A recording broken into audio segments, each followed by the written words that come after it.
Di antara dosa yang sangat berbahaya adalah berbuat zalim kepada orang lain.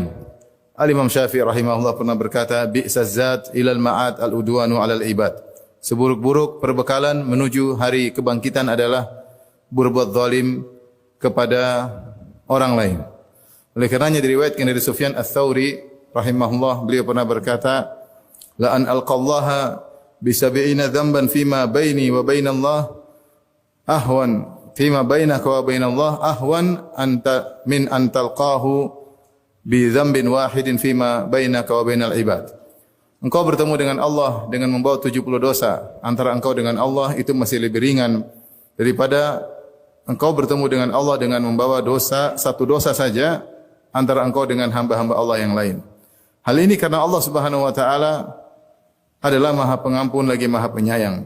Berbeda dengan manusia, asalnya manusia menuntut, terutama pada hari kiamat kelak. Karenanya di antara tafsir dari firman Allah Subhanahu wa taala, fa idza ja'atis sakhah yauma yafirrul mar'u min akhihi wa ummihi wa abihi wa sahibatihi wa banihi. Ketika ditiupkan sangkakala maka seorang akan lari dari saudaranya, akan kabur melarikan diri dari istrinya, dari anak-anaknya, dari ayah dan ibunya. Sebagian salaf mengatakan kenapa dia lari? Karena dia tidak ingin dituntut. Karena ketika di dunia dia telah berbuat zalim kepada mereka. Kalau orang-orang terdekat kita, ayah kita, ibu kita, istri kita, suami kita, anak-anak kita menuntut pada hari kiamat kelak, apalagi dengan orang yang jauh dari kita. Orang-orang yang terdekat yang kita harapkan ya, pemaafan mereka pada hari kiamat justru menuntut. Seorang ibu akan menuntut anaknya dan seorang anak akan menuntut ibunya pada hari kiamat kelak. Karenanya seorang berusaha meninggal dunia tanpa berbuat zalim kepada seorang pun sebisa mungkin. Ada seorang menulis surat kepada Ibnu Umar radhiyallahu taala anhuma. Anuktub ilayya al-ilma kullahu. Wahai Ibnu Umar, tulislah kepadaku seluruh ilmu. Tuliskanlah kepadaku. Maka Ibnu Umar radhiyallahu anhu berkata, al-ilmu katsir. Ilmu itu sangat banyak. Walakin in istata'ta an talqallah. Tapi kalau kau mampu bertemu dengan Allah Subhanahu wa taala, khamisal batan dalam kondisi perut kosong, kafal lisan dalam kondisi menjaga lisan, khafifadh dhahr dalam kondisi punggung yang ringan, mulaziman li jamaatil muslimin dalam kondisi tidak memberontak terhadap penguasa kaum muslimin, faf'al, maka lakukanlah. Lihatlah bagaimana pemahaman Ibnu Umar yang merupakan kesimpulan dari seluruh ilmu. Dia mengatakan ilmu katsir, ilmu itu banyak, mau dijelaskan tidak akan ada habisnya. Tetapi kesimpulannya, kalau kau mampu bertemu dengan Allah tanpa berbuat zalim sama sekali, engkau khamisal batan, engkau tidak makan dari hasil yang haram, menipu orang, ya, bermuamalah dengan muamalah yang haram, kafal lisan, jaga lisan, tidak mengganggu orang dengan lisan, tidak menggibah, tidak namimah, tidak merendahkan, tidak menjatuhkan, tidak maki-maki, tidak mencibir, tidak merendahkan. Khafifadh dhahr, punggungmu ringan, tidak menanggung hak orang lain. Tidak menanggung hak orang lain, maka lakukanlah.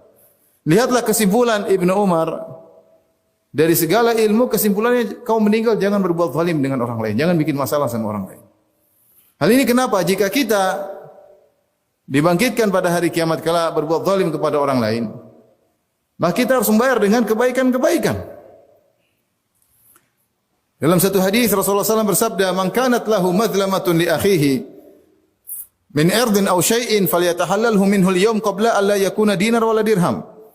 Barang siapa yang punya kezaliman kepada orang lain, kepada saudaranya, berbuat zalim kepada saudaranya, maka hendaknya dia minta dihalalkan hari ini juga.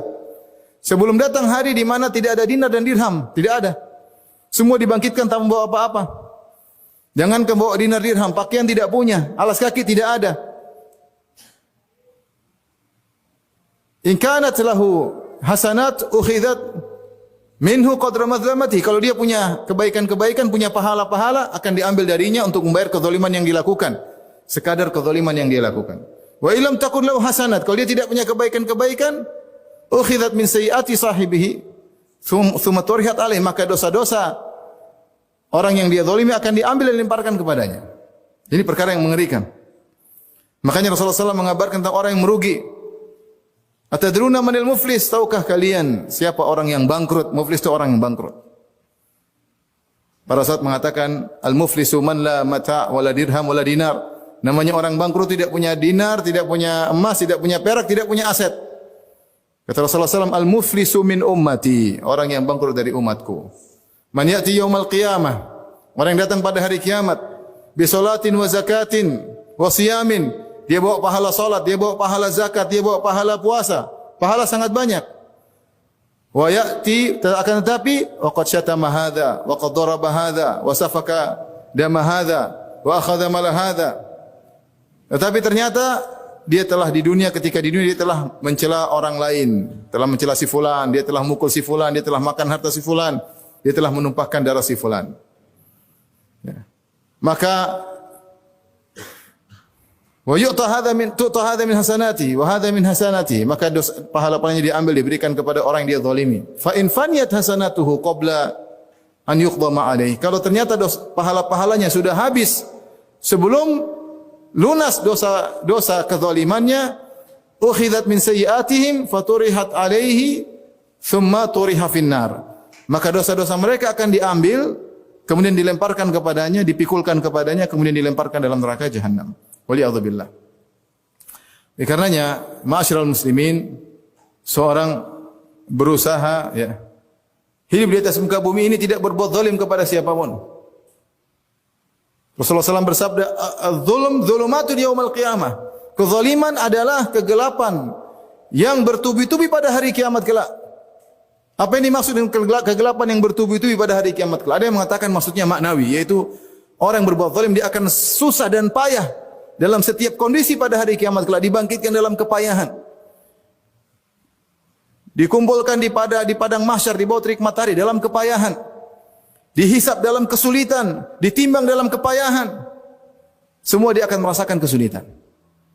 Ada yang mengatakan maknanya secara zahirnya dia akan mengalami kegelapan, terutama tatkala dia melewati sirat. Seorang tatkala melewati sirat dia butuh cahaya. Kalau dia tidak ada cahaya yang meneranginya, dia akan jatuh dalam neraka jahanam. Sementara orang berbuat zalim, maka kegelapan bertubi-tubi meliputinya. Maka seorang waspada, jangan berbuat zalim kepada siapapun. Baik berkaitan dengan harga diri orang lain, atau berkaitan dengan hartanya, atau berkaitan dengan tubuh dan darahnya.